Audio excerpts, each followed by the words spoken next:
Hey everyone, I'm Brandin Tyrrel. I reviewed The Order 1886. We're going to discuss our thoughts on it today, but first I'm joined by Miranda Sanchez. Hello. And John Ryan. Hi there. So I've got a lot to talk about. I want to jump right in, but first let's take a look at the verdict. The basic conflict at the heart of The Order 1886 is that considerations for a cinematic approach are prioritized above the needs of basic gameplay. The Order's best parts are contained within its stunning looks, its atmosphere, its style, which are truly fantastic. But the shallow, slow, generic, quick-time event-riddled gameplay make it feel like an experience that would have been better served by a non-interactive movie than a game. With no multiplayer, and no reason to revisit the short and stunted single-player campaign, there just isn't a lot to it. For more on The Order 1886, stick with IGN. Okay, so now I want to talk about the world, the characters, the lore.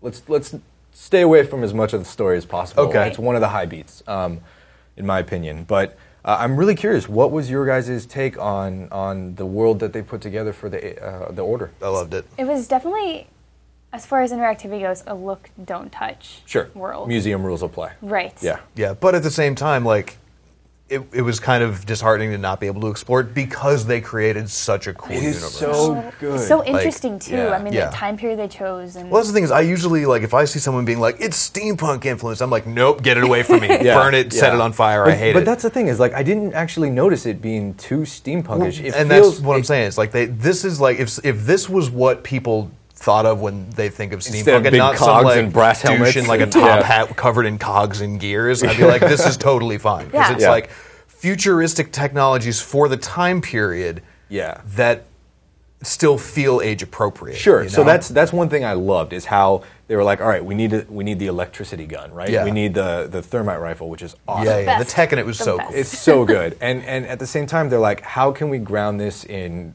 realism or historical nonfiction? It's like, we'll have Nikola Tesla show up, and like, guess what? He makes all your guns. And he is very much like the Nostradamus from Assassin's Creed 2. He's like, he's like your historical figure who's like, oh, by the way, he's also the gadget guy. He's Q for the Order. Exactly. He's Da Vinci. Yeah, and I love the way that they pulled all that in. You're right, Da Vinci, not Nostradamus. I love the way they pulled all that in. They had these little threads of history, and they were like, well, what if this actually happened? Yeah. And they used all those threads to like weave this really impressive atmospheric world. Yeah, and it's cool too, like, when you finally get into it, like once you get past the first chapter or two, and they introduce the fact that the Order is like the past now modern day reincarnation of Arthur's Knights of the Round Table. That was so good. Like it was I love that. like it's not a huge spoilery thing because like we all kind of figured it. That's very early in the story. But it's really cool to see. But then you get the whole stuff with like the Blackwater and the Blacklight, where it's like there's that one dude who's just like, I think he's been around, like he fought with King Arthur, and they're like, wait, you're what? like, wait, King Arthur? Yeah, How could that exactly. happen? And then you find out later that this Blackwater's keeping him alive, right? And essentially forever. I want to see more of that. Sure. Yeah. So that's one thing I loved, right? Because in the old Knights of the Round Table or King Arthur tales, it's like they looked for the Holy Grail, supposed to grant eternal youth. Yep. And they, in this world, they found it, and that's awesome, right? Yeah. And they've taken that myth and applied it practically to this gameplay mechanic, which I think is actually really interesting, right? A lot of the gameplay mechanics they chose are backed up in the lore and the history, and I'm stoked about that. I wish a lot more developers did that. Yep. I love the way they pulled historical fiction, historical nonfiction, myth, legend, and werewolves, and they weaved it all together. Yeah, it's like I would love, I've said this to a bunch of people that I would like to see this like as like a web series or like a Netflix thing. Yeah. Like the universe itself is so good, but they were so focused on being like, this is the world we've created, this is the story we're going to tell.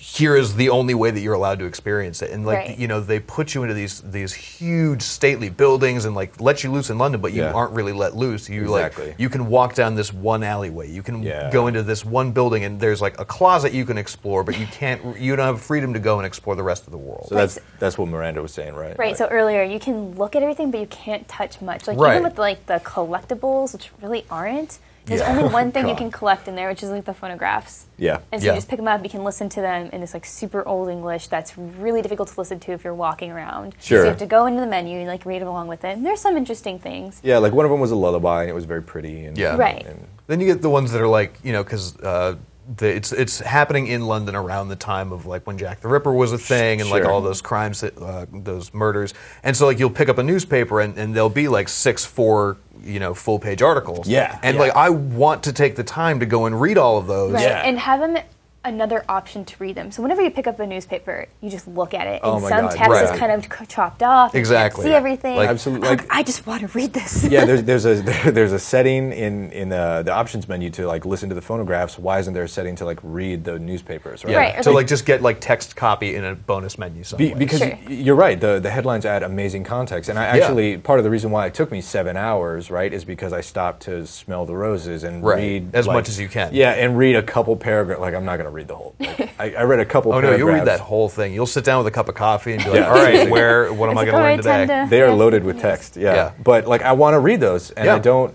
If I set it down, I can't go back. Like I have to reload the chapter, and I have to Exactly. go back and find it again. Yeah. Right. And in addition to that, the objects you interact with, it's just you pick them up and you just turn them around. Yeah, I mean, Yeah. It's so awkward. this game Yeah. is so in love with its own object models. Like Yep.